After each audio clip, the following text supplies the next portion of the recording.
Chapter 12. The Lord sent Nathan to David. When he came to him, he said, There were 2 men in a certain town, one rich and the other poor. The rich man had a very large number of sheep and cattle, but the poor man had nothing except one little ewe lamb he had bought. He raised it, and it grew up with him and his children. It shared his food, drank from his cup, and even slept in his arms. It was like a daughter to him. Now a traveler came to the rich man, but the rich man refrained from taking one of his own sheep or cattle to prepare a meal for the traveler who had come to him. Instead, he took the ewe lamb that belonged to the poor man and prepared it for the one who had come to him. David burned with anger against the man and said to Nathan, As surely as the Lord lives, the man who did this deserves to die. He must pay for that lamb 4 times over, because he did such a thing and had no pity. Then Nathan said to David, You are the man. This is what the Lord, the God of Israel, says. I anointed you king over Israel, and I delivered you from the hand of Saul. I gave your master's house to you, and your master's wives into your arms. I gave you the house of Israel and Judah. And if all this had been too little, I would have given you even more. Why did you despise the word of the Lord by doing what is evil in his eyes? You struck down Uriah the Hittite with the sword and took his wife to be your own. You killed him with the sword of the Ammonites. Now, therefore, the sword will never depart from your house, because you despised me and took the wife of Uriah the Hittite to be your own. This is what the Lord says. Out of your own household I am going to bring calamity upon you. Before your very eyes I will take your wives and give them to one who is close to you, and he will lie with your wives in broad daylight. You did it in secret, but I will do this thing in broad daylight before all Israel. Then David said to Nathan, I have sinned against the Lord. Nathan replied, The Lord has taken away your sin. You are not going to die. But because by doing this you have made the enemies of the Lord show utter contempt, the son born to you will die. After Nathan had gone home, the Lord struck the child that Uriah's wife had borne to David, and he became ill. David pleaded with God for the child. He fasted and went into his house and spent the nights lying on the ground. The elders of his household stood beside him to get him up from the ground, but he refused, and he would not eat any food with them. On the 7th day, the child died. David's servants were afraid to tell him that the child was dead, for they thought, While the child was still living, we spoke to David, but he would not listen to us. How can we tell him the child is dead? He may do something desperate. David noticed that his servants were whispering among themselves, and he realized the child was dead. Is the child dead? He asked. Yes, They replied. he is dead. Then David got up from the ground. After he had washed, put on lotions, and changed his clothes, he went into the house of the Lord and worshipped. Then he went to his own house, and at his request they served him food, and he ate. His servants asked him, Why are you acting this way? While the child was alive, you fasted and wept. But now that the child is dead, you get up and eat. He answered, While the child was still alive, I fasted and wept. I thought, Who knows? The Lord may be gracious to me and let the child live. But now that he is dead, why should I fast? Can I bring him back again? I will go to him, but he will not return to me. Then David comforted his wife Bathsheba, and he went to her and lay with her. She gave birth to a son, and they named him Solomon. The Lord loved him, and because the Lord loved him, he sent word through Nathan the prophet to name him Jedediah. Meanwhile, Joab fought against Rabbah of the Ammonites and captured the royal citadel. Joab then sent messengers to David, saying, I have fought against Rabbah and taken its water supply. Now muster the rest of the troops and besiege the city and capture it. Otherwise I will take the city, and it will be named after me. So David mustered the entire army and went to Rabbah and attacked and captured it. He took the crown from the head of their king. Its weight was a talent of gold, and it was set with precious stones, and it was placed on David's head. He took a great quantity of plunder from the city and brought out the people who were there, consigning them to labor with saws and with iron picks and axes, and he made them work at brickmaking. He did this to all the Ammonite towns. Then David and his entire army returned to Jerusalem. Chapter 13. In the course of time, Amnon, son of David, fell in love with Tamar, the beautiful sister of Absalom, son of David. Amnon became frustrated to the point of illness on account of his sister Tamar, for she was a virgin, and it seemed impossible for him to do anything to her. Now Amnon had a friend named Jonadab, son of Shimeah, David's brother. Jonadab was a very shrewd man. He asked Amnon, "Why do you, the king's son, look so haggard morning after morning? Won't you tell me?" Amnon said to him, I'm in love with Tamar, my brother Absalom's sister. "Go to bed and pretend to be ill. Jonadab said. When your father comes to see you, say to him, 'I would like my sister Tamar to come and give me something to eat. Let her prepare the food in my sight, so I may watch her and then eat it from her hand.'" So Amnon lay down and pretended to be ill. When the king came to see him, Amnon said to him, I would like my sister Tamar to come and make some special bread in my sight, so I may eat from her hand. David sent word to Tamar at the palace. Go to the house of your brother Amnon and prepare some food for him. So Tamar went to the house of her brother Amnon, who was lying down. She took some dough, kneaded it, made the bread in his sight, and baked it. Then she took the pan and served him the bread, but he refused to eat. Send everyone out of here, Amnon said. So everyone left him. Then Amnon said to Tamar, Bring the food here into my bedroom so I may eat from your hand. And Tamar took the bread she had prepared and brought it to her brother Amnon in his bedroom. But when she took it to him to eat, he grabbed her and said, Come to bed with me, my sister. Don't, my brother. She said to him, Don't force me. Such a thing should not be done in Israel. Don't do this wicked thing. What about me? Where could I get rid of my disgrace? And what about you? You would be like one of the wicked fools in Israel. Please speak to the king. He will not keep me from being married to you. But he refused to listen to her, and since he was stronger than she, he raped her. Then Amnon hated her with intense hatred. In fact, he hated her more than he had loved her. Amnon said to her, Get up and get out. No. She said to him, Sending me away would be a greater wrong than what you have already done to me. But he refused to listen to her. He called his personal servant and said, Get this woman out of here and bolt the door after her. So his servant put her out and bolted the door after her. She was wearing a richly ornamented robe, for this was the kind of garment the virgin daughters of the king wore. Tamar put ashes on her head and tore the ornamented robe she was wearing. She put her hand on her head and went away, weeping aloud as she went. Her brother Absalom said to her, Has that Amnon, your brother, been with you? Be quiet now, my sister. He is your brother. Don't take this thing to heart. And Tamar lived in her brother Absalom's house, a desolate woman. When King David heard all this, he was furious. Absalom never said a word to Amnon, either good or bad. He hated Amnon because he had disgraced his sister Tamar. 2 years later, when Absalom's sheep shearers were at Baal-Hazor near the border of Ephraim, he invited all the king's sons to come there. Absalom went to the king and said, Your servant has had shearers come. Will the king and his officials please join me? No, my son, the king replied. All of us should not go. We would only be a burden to you. Although Absalom urged him, he still refused to go, but gave him his blessing. Then Absalom said, If not, please let my brother Amnon come with us. The king asked him, Why should he go with you? But Absalom urged him, so he sent with him Amnon and the rest of the king's sons. Absalom ordered his men, Listen, when Amnon is in high spirits from drinking wine, and I say to you, Strike Amnon down, then kill him. Don't be afraid. Have not I given you this order? Be strong and brave. So Absalom's men did to Amnon what Absalom had ordered. Then all the king's sons got up, mounted their mules, and fled. While they were on their way, the report came to David. Absalom has struck down all the king's sons. Not one of them is left.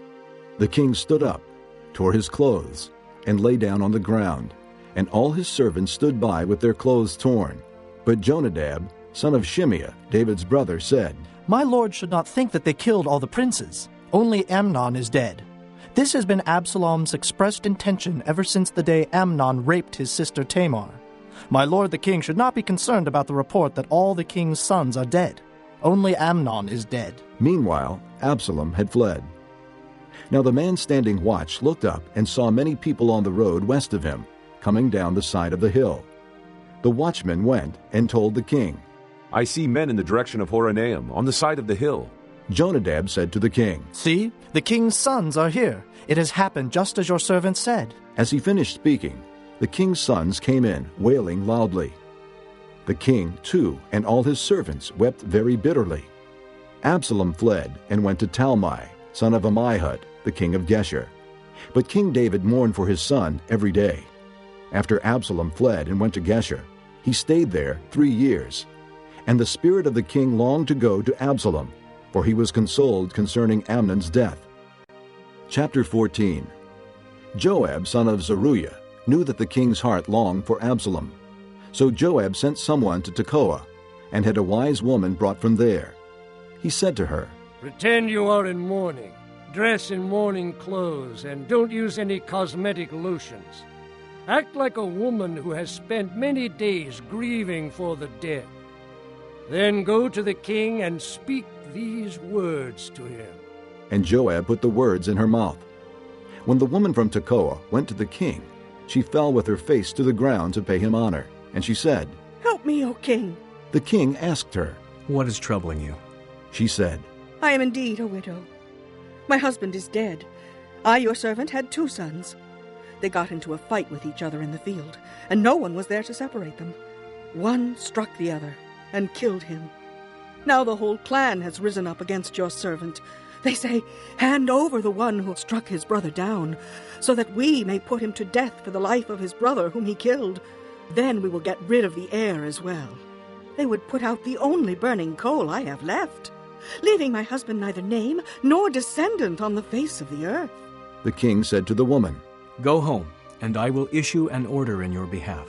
But the woman from Tekoa said to him, My lord the king, let the blame rest on me and on my father's family, and let the king and his throne be without guilt.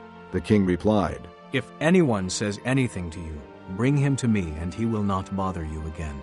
She said, Then let the king invoke the Lord his God to prevent the avenger of blood from adding to the destruction, so that my son will not be destroyed. As surely as the Lord lives, he said, not one hair of your son's head will fall to the ground. Then the woman said, Let your servant speak a word to my lord the king. Speak, he replied. The woman said, Why then have you devised a thing like this against the people of God? When the king says this, does he not convict himself? For the king has not brought back his banished son. Like water spilled on the ground, which cannot be recovered, so we must die. But God does not take away life. Instead, he devises ways so that a banished person may not remain estranged from him.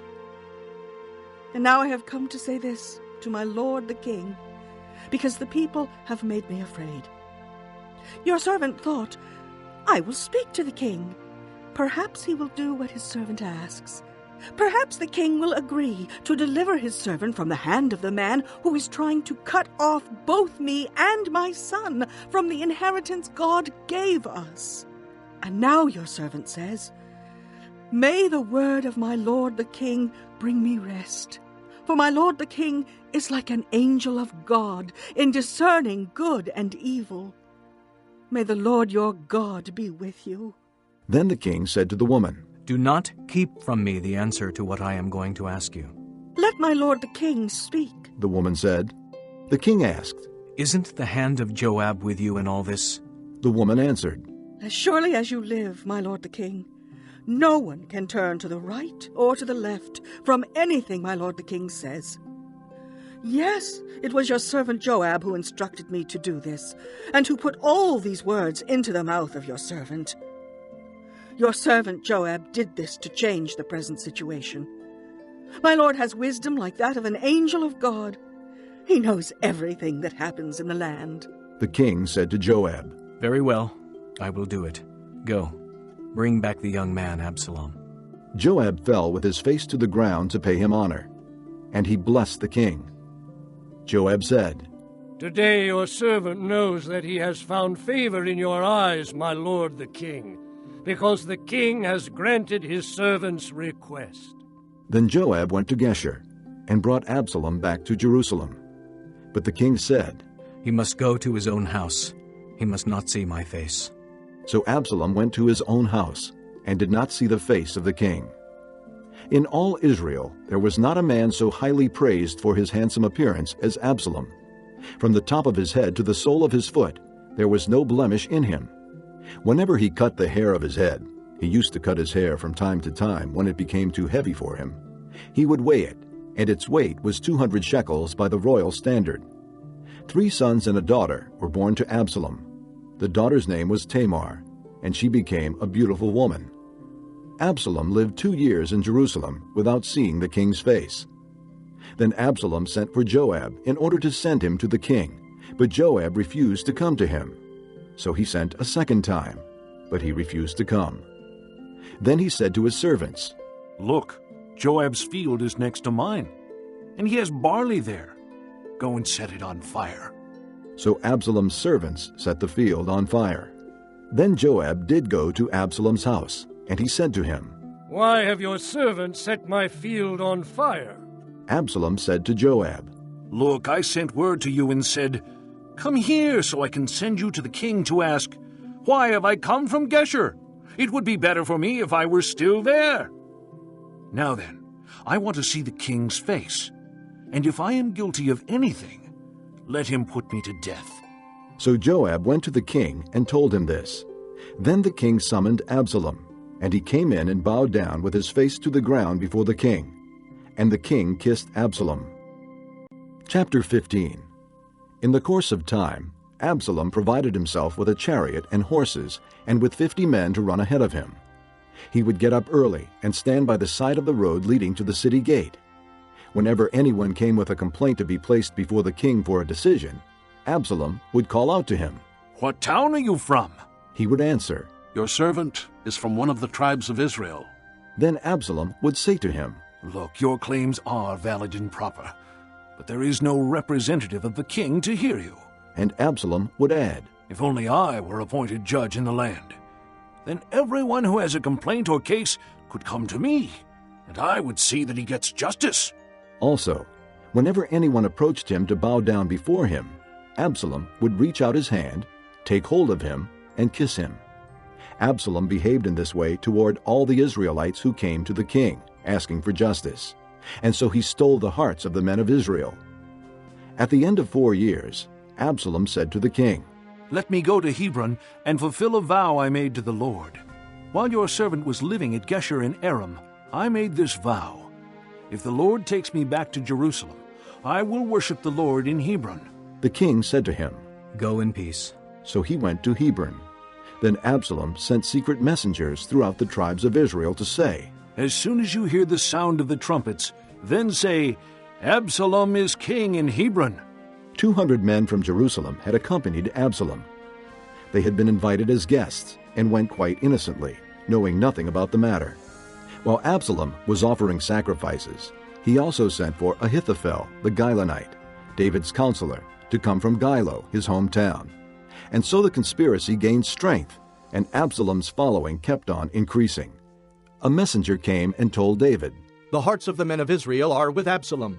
Then David said to all his officials who were with him in Jerusalem, Come, we must flee, or none of us will escape from Absalom.